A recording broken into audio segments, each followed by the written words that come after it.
सुबह के करीब 6:30 बजे हैं, लेकिन मिरियाम डूरान काम पर निकल चुकी हैं। बस में करीब 30 लोग बैठ चुके हैं।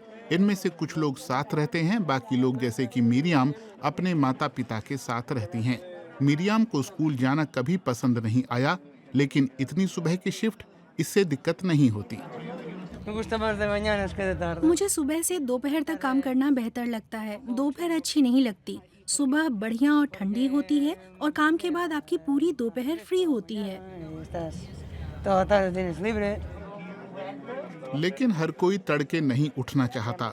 कुछ लोग अब भी आधी नींद में हैं, कुछ के पास हाथ पकड़ने के लिए कोई है।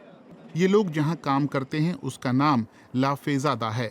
कैटलोनियन में इसका मतलब होता है बीच ग्रोव। इस नेचर रिजर्व के भीतर 16 एकड़ इलाके में फैक्ट्री की इमारतें, सब्जियों के बाग और चारागाह हैं। मिरियाम पैकेजिंग मशीन चलाती हैं, उनके साथ ही डिब्बे मोड़ते हैं। हर कोई अपने हुनर के मुताबिक काम करता है।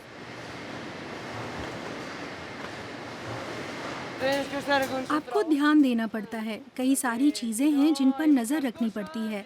मसलन पैकिंग स्लीव्स रिफिल करना। हमारे ग्राहकों के लिए सब कुछ एकदम बढ़िया होना चाहिए।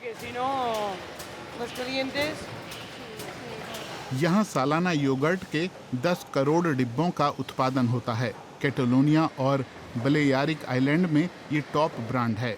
ला फेजादा अपने कामगारों में विविधता को महत्व देता है, साथ ही ये भी सुनिश्चित करता है कि उसके उत्पाद कामयाब हों। और लोगों के बीच आपसी प्यार यहाँ साफ देखा जा सकता है।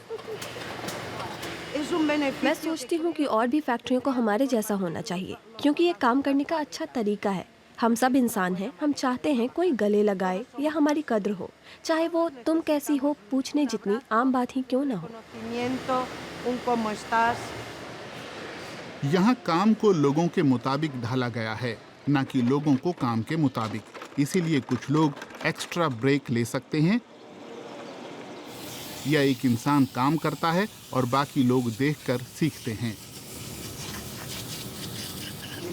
मिरियाम डूरान मीटिंग्स में बता सकती हैं कि वो कैसी हैं और क्या कुछ ऐसा है जिसे वो बदलना चाहती हैं। मारिया कोलोन मनोवैज्ञानिक हैं। उनके पिता ने ला फेजादा शुरू किया था। वो बताती हैं कि उनके पिता बस इस बात से निराश होते थे कि मानसिक रोगों से जूझ रहे लोगों को बहुत कम मौके मिल पाते हैं। काम ऐसा होना चाहिए जिससे कोई ऐसी चीज बने जो लोगों को उपयोगी लगे, जिसे वे खरीदें। ये कोई उत्पाद हो या सेवा, इससे फर्क नहीं पड़ता, लेकिन इसका समाज में योगदान होना चाहिए। उनकी चाहे जो भी कमजोरी हो, लेकिन यहाँ हर कोई जानता है कि उनके योगदान की कद्र है। कुछ साल पहले ला फेजादा ने जैम बेचना शुरू किया था। इसकी भी अच्छी बिक्री हो रही है और इनके लिए ये गर्व की बात है। एक बात साफ है, हमारा वाला बेस्ट है। हम इसे बहुत प्यार से बनाते हैं और ये बात मायने रखती है। जैम हो या योगर्ट, एक ही चीज सब पर लागू होती है। उत्पादकता बढ़ाने से ज्यादा जरूरी हैं इंसान। मांग बढ़ने पर उत्पादन बढ़ाने के लिए ला फेजादा और मशीनें खरीद सकता है, लेकिन ऐसा करने की जगह कंपनी ने ज्यादा बर्तन खरीदे और ज्यादा लोगों को नौकरी पर रखा। हाथ से चीजें बनाना सस्ता नहीं पड़ता। ला फेजादा के योगर्ट अपने प्रतिद्वंद्वियों के मुकाबले 30% महंगे हैं, फिर भी ये खूब बिकते हैं। शायद इसलिए क्योंकि कच्चा माल बिल्कुल ताज़ा होता है। गाय से सीधे कंटेनरों में हर चीज़ यहीं होती है और दशकों से ऐसा होता आया है। लोकल और सस्टेनेबल, इन चीज़ों के ट्रेंड में आने से काफ़ी पहले से। लेकिन ज़्यादातर ग्राहकों को ये नहीं पता कि ये योगर्ट कौन लोग बना रहे हैं।